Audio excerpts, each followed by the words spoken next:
Okay.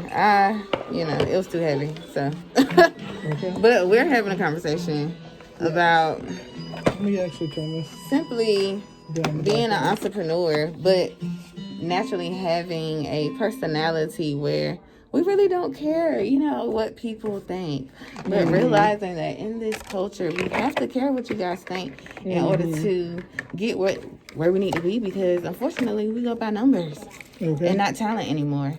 And so we end up conforming as creatives. It's almost painful. I'm not gonna lie. Painful. Like it's part of me dies a little bit inside. Dies. Okay, because I'm just like, I'm the kind of person, like, again, where like if I'm out somewhere, if I'm doing something, I'm more so in that space. Like I might take pictures, I might take video, but honestly, I can tell you right now, if you went through my phone, I want to say about 80% of the things I do don't ever get posted to social media at all. Right, because you're living your life and you're living in a moment. Literally. And so I'm like when I see those pictures where it's like this lady has it, and she's like the older lady watching the show versus like everybody on their phone. It's like I'm that person where I was lucky enough to have friends at certain periods of time that would kind of be like the photographer or take pictures or video. Right. You gotta have a team for sure. Oh my God. Even with like the visual I did recently with my best friend, it's like if it wasn't for him being that person who likes to record,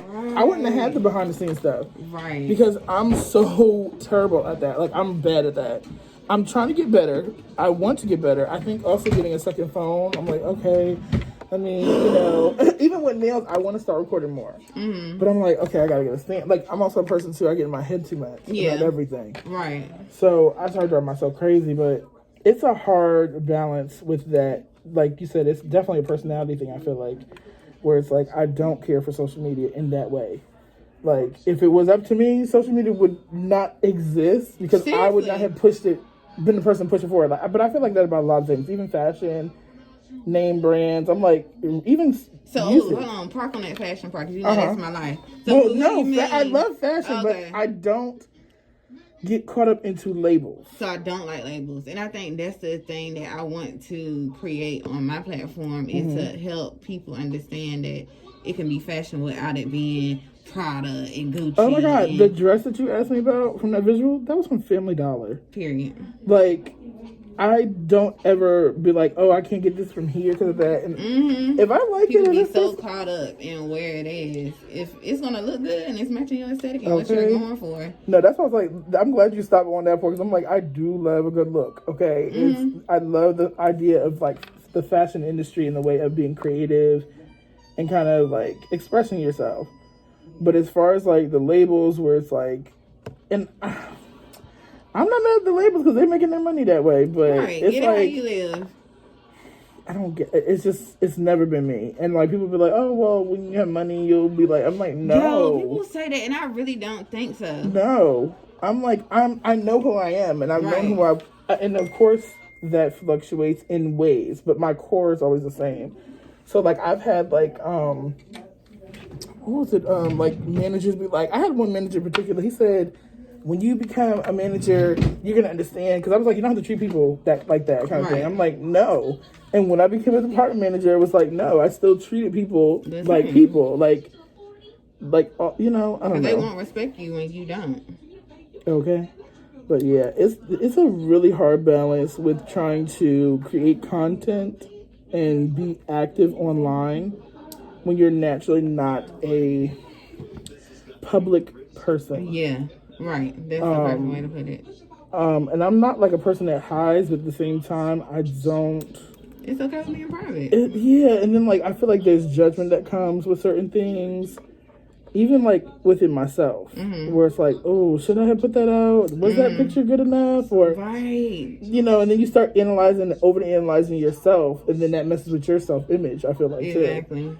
Where it's like, oh, this was cute, but not like Instagram cute. Like, The biggest thing that gets me is when people say, oh no, I put that in the stories as opposed to the feed. Because now we've gotten to a place where it's like, it has to be popping, like your hair got to be perfect, the aesthetic got to be there. Like, basically no mishaps belong on your feed.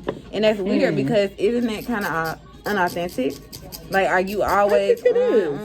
on? I think it is because honestly, like I've even posted pictures where it's like just me in my own glory in the sun.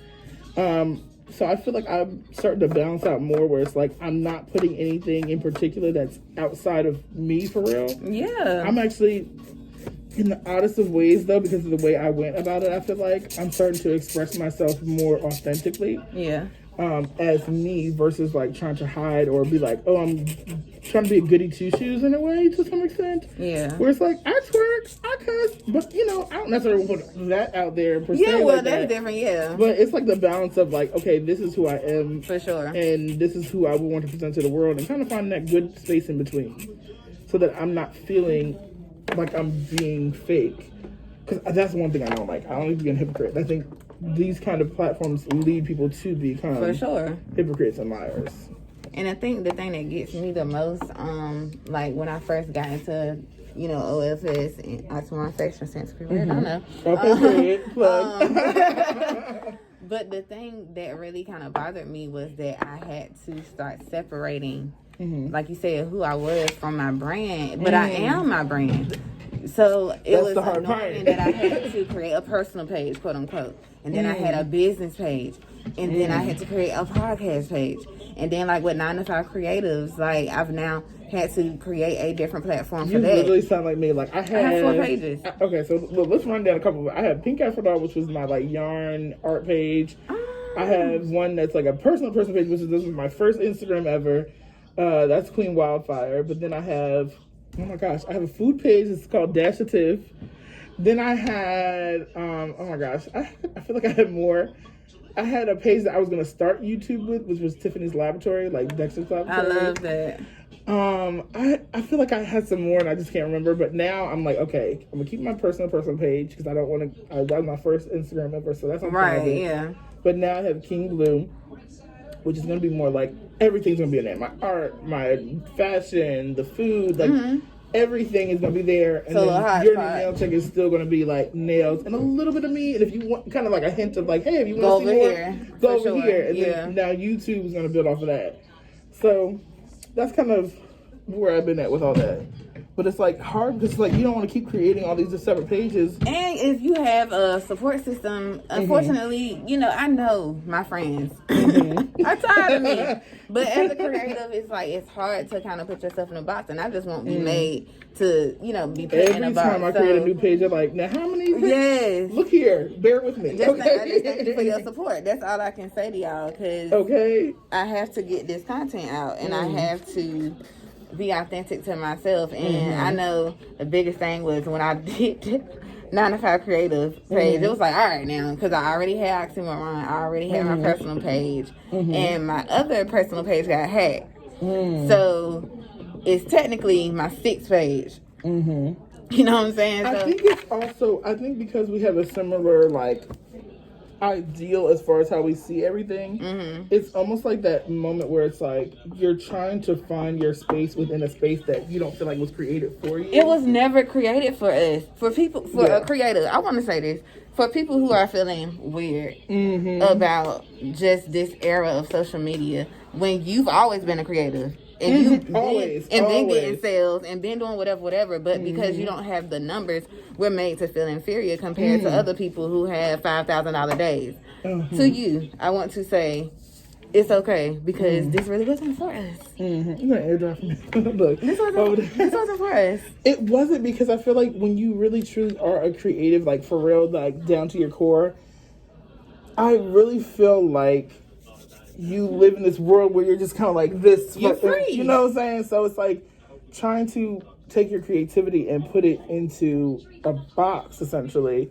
Literally, Instagram box. Like, Seriously? It's like, oh, that was okay, so it's like, but it's like good. literally like, what do I put of me? Because it's so much of me. So much. And I'm like, okay, like trying to stuff it in. It's like pants that don't fit. Like, Seriously. It's like that kind of moment. So I'm like, okay, calm down. It's just social media. It will at the work same you time. up. It will, because it's like I feel like I don't know if it's my age or like just because how I grew up because of that. I still think it's like partially. What happened? What happened? Okay, I got you. Sorry. It's more of a guide than anything. I got you. But I just thought about like that. Just really hit me just now as we're talking about it. Like you're trying to create space where it was not created for you. It was never created for you. And I feel like putting in a box is the hardest thing for a creative person. Mm-hmm. I'm lucky enough that I feel like because of my past and like history in like the corporate world or like in retail or even working as an assistant, it's like I'm able to turn that hat on. But it's hard, especially when you're in the space where you're making a living off of being creative as well. Period. Then it's like, okay, I'm doing hand time. Okay. Then it gets to the point where it's like, okay, I'm making enough money to survive, but it's like if I really want to grow in this field, because of the way everything's set up now, it's not like let me go get an internship now. It's like, no, you can do these things on your own, but within doing it on your own, you have to use these platforms and gain credibility almost. And it sucks because like I said earlier, it's not about talent anymore. It's who thinks that you're as dope as you think you are. It's crazy because it really is, because I know so many, especially coming out here, I feel like I'm running into people who have the numbers, and it's like some people just happen to get numbers because who they really are. Like some people are that lucky to have it where it naturally feels right to do things online and it just flows for them.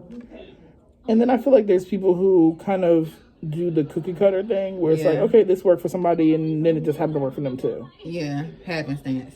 Yeah, so I'm like, or they just happen to know the right people.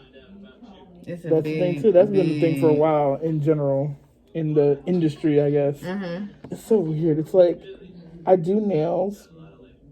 And it's weird for me because I feel like a lot of times when I sit around with the other nail girls or like hear them talk, it's like they're talking about things. I'm just like, what are y'all talking about? Like, it's like a foreign language to me because I'm not in this industry to be of the industry. I'm in this industry because it was something that I saw my cousin doing, and I've always liked nails myself. So it's like, okay, cool, something new to learn, and I just happened to fall in love with it. But it's like, it's still, again, a weird space. Because you were just being a creative.